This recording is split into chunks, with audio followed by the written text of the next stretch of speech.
If you're newly sober or you're battling to stay sober, this video is for you. And in it, I'm going to be giving you some tips just to get through those difficult early months of sobriety. And also, like I say, if you're battling with your sobriety at the moment and you're trying to stay sober, these tips will probably help you in that quest. When you first get sober, first of all, congratulations, because you've made the best decision you'll ever make. I know it was for me. But it's not easy. And those early few days, if you like, you've probably got through alcohol or drug withdrawal, which is a major achievement in itself. And you should be congratulated for that. And you're feeling euphoria, you're sober maybe for the first time for a very, very long time. And you get what's called, or commonly called, in recovery circles, if you like, the pink cloud effect. And that pink cloud is this floating euphoria I have, everything's all right with the world now. And it's the excitement and the, because it's all new and you've done something really good and you've got through that withdrawal, which has been really tough, the biggest battle you've perhaps ever had. But unfortunately, that pink cloud, particularly in those early days, wears off. And you've got to be prepared for that, because people come crashing down, and it's a very dangerous point in your sobriety that can lead you to relapse, almost immediately, because you could be left feeling extremely flat, deflated, depressed. And there are many reasons for this, because if you cut out your alcohol and your drugs and they've been your best friend, if you like, although they're your worst enemy really, but you've been treating them as your best friend for every single situation of your life, all of a sudden you wake up and realise that they've gone forever. This is it, you can't go back. And that can be a very sobering realisation. It's almost like mourning the loss of something or someone. And it can lead to, into some dark moods and some dark places. You can begin to feel very down and demotivated. And there are lots of other things. So I'm going to give you now some little things to watch out for, which are common traps, if you like, that people fall into. And at the end of this video, I'm going to link a video to it, which is the last video I made about improving your mental health. And the tips in there will go hand in hand with some of these, which will really help you along in those first early months, or if you're battling with anything at the moment. And please, if my videos help you in any way, please think about supporting the channel. In the description, there's a link to Ko-fi, where you can donate the price of a coffee, and it'll help the channel move forward a bit. And thanks to those who've already done that. And please subscribe if you can. So tips, here we go. Number one is you've got to be aware, first of all, of your triggers. Now, this encompasses quite a big area, because those triggers can be people, places and things. It can be feelings, it can be all sorts of stuff. It can be triggers around your job security, your financial security, your personal relationships. All the things that drove you to numb the pain with drugs and alcohol before are the things that you'll be watching out for, your triggers. I had a saying when I first got sober, I don't want to be a product of my environment. I want my environment to be a product of me. So that meant a good clear out, and it meant making some hard choices, because to me, at that point, my sobriety was the most important thing in my life. It needed to be there for everything else to come back into my life, including my health and my family and everything I held dear. Then I had to cling on to sobriety, with all my heart. So I had to do everything I could. So that meant cutting out certain people who perhaps don't understand your particular sober journey and could lead you astray a bit. It meant cutting out various places that triggered me, going into certain bars. Although these days I can go anywhere without sort of being triggered. That comes the longer you're sober, it happens sooner or later for some people. So I had to cut out those bars and those shops even where I used to buy alcohol and places I used to buy drugs in the past. They all had to be cut out, and I had to avoid going near them or buy them because they could trigger cravings, and in those early days it's the last thing you want to do. Problems around your feelings. This is a massive issue. Some people say the greatest gift of sobriety is all your feelings come back. And the worst thing about sobriety is all your feelings come back. And basically, that means you've not been dealing with any of those emotions and feelings for so long because you've been numbing them, that you're going to have to learn how to handle being sad, how to handle being angry, how to handle being, down and lack of energy and demotivated and all the emotions and feelings, even, grief, everything. You're going to have to learn to handle those difficult feelings sober. And you've got to realise that fairly early on, and you've got to get some coping strategies in place. And that can be very difficult because people's feelings run away. So you've got to live in the day. It's one day at a time. I know that sounds, and everyone says it, don't they? One day at a time. But it is. You've got to, as these feelings arise and they fall, you've got to realise that if they're uncomfortable, they will pass. This too shall pass, as they say. It's true. Life goes on and feelings change and they're transient. In 1 minute you can be feeling shitty, the next minute you can be feeling good. And that's what it's like in early sobriety. It's up and down and up and down and up and down. Because feelings and emotions will return at a rapid rate because they've been numb for so long. And it's a shocker. You've got to wake up to that fact, and you've got to learn that they'll pass. You've got to learn to breathe when they come.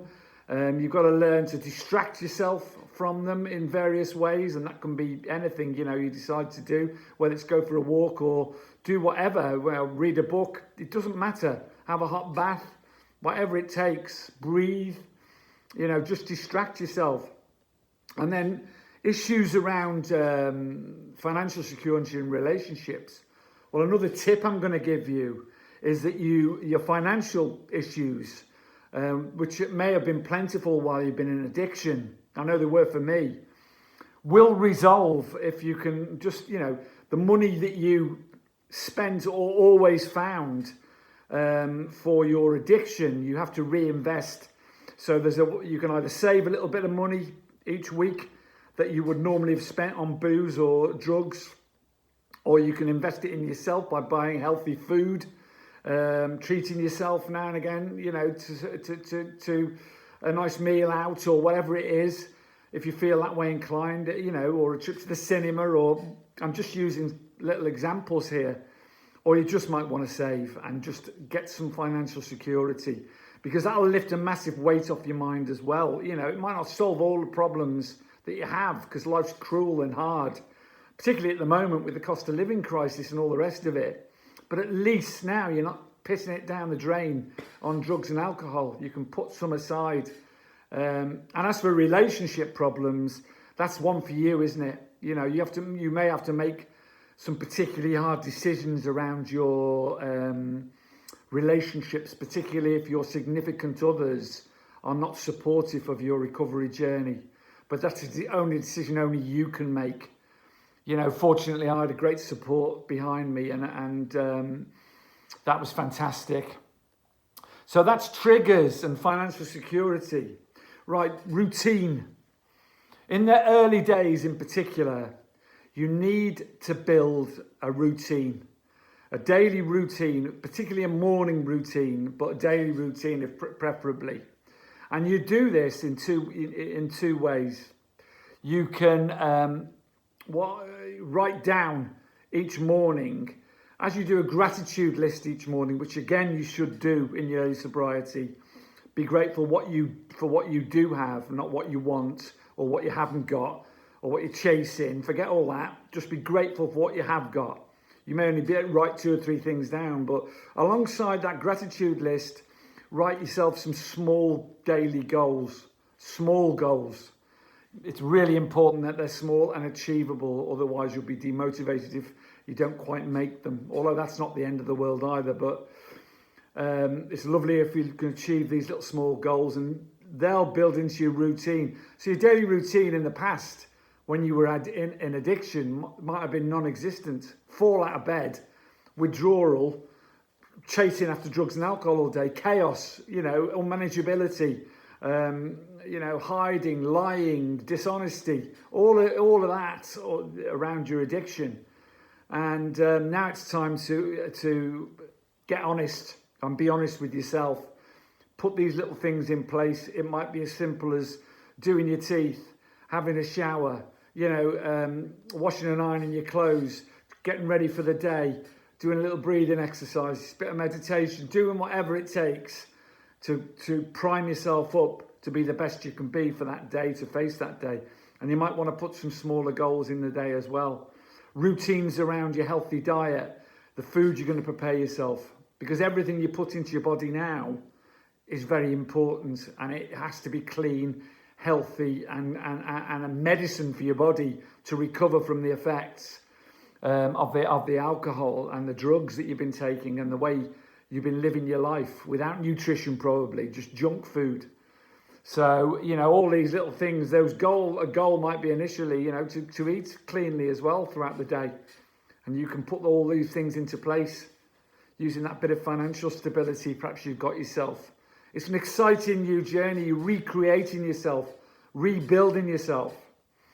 So that's routine. It's really important because you probably never had one before. Number 3 is support groups. Now, it's not everyone's cup of tea to join AA or NA or CA or Al-Anon or all the rest of or Smart Recovery or whatever it is. But I suggest to you, I know for me, and this is only my opinion, without the support of my peers in AA, people who understood how my mind worked and were going through the same things as me, I maybe would not have managed this sobriety this time, but instead it's given me massive strength and massive encouragement. I've learned so much about myself, about sobriety, about this journey, if you like, and that support is in place now and always there. If I'm feeling a bit down or frail or need someone to talk to, there's always someone there and a fellowship to support me. And however you achieve that, whether it's from groups online, like-minded people that friends, family, whatever it is, you need a support group. Someone who you can unload to on a daily basis, probably, about the way you're feeling, about what's going wrong, about what's going right, etc., etc., etc. Because if you don't, it'll build up and you will relapse. I promise you, it's really important to have a support group in place. I can't stress that enough. The next thing is, one of my bugbears really, I suppose, and that is you need to move your body and get it outside in the fresh air at some point every single day, because if you don't move your body and you're gonna feel shitty. And it's the thing is about moving your body every day. It just gets those endorphins moving. It helps your body heal a bit quicker. It elevates your mood and stops you falling into that rut of depression and despair that sometimes happens in early recovery. You think you're never going to get there. And you're fatigued as well in early recovery. You're tired all the time, lacking energy. And the way to get that energy back is to move your body and to put the right fuel into your body. Now, in the next video, which I'm linking to this in a second, I give you a list of supplements that I recommend that you take. It's particularly in early recovery and for your mental health, and diet tips in that video as well, because the fuel you put in as well as moving your body is essential to this, as is sleep. Sleep's difficult to come by in early recovery because your adrenal glands aren't working properly, you know, and certainly they're healing, and you do release extra adrenaline. Sleep, you know, there's a bit of insomnia, particularly in recovery, and I've got video on the channel about sleep hygiene, which might be useful to you, and I'll talk about it in the next. But you need to make sure as part of your early recovery that you've got sleep, diet and exercise in place, as well as these other things. So there you go. There's a few little tips for you. I'm going to make another one about the next stage, if you like. That'll be my next video. I hope that's been useful. Please subscribe if you like the video, and like the video as well. Sorry, just means one or two more people may see them. And the link in the description to Ko-fi. If you feel like supporting me, please donate to that link. Thank you so much. I hope that's been of help. Carpe diem. Seize the day today. Much love to you all. Bye bye.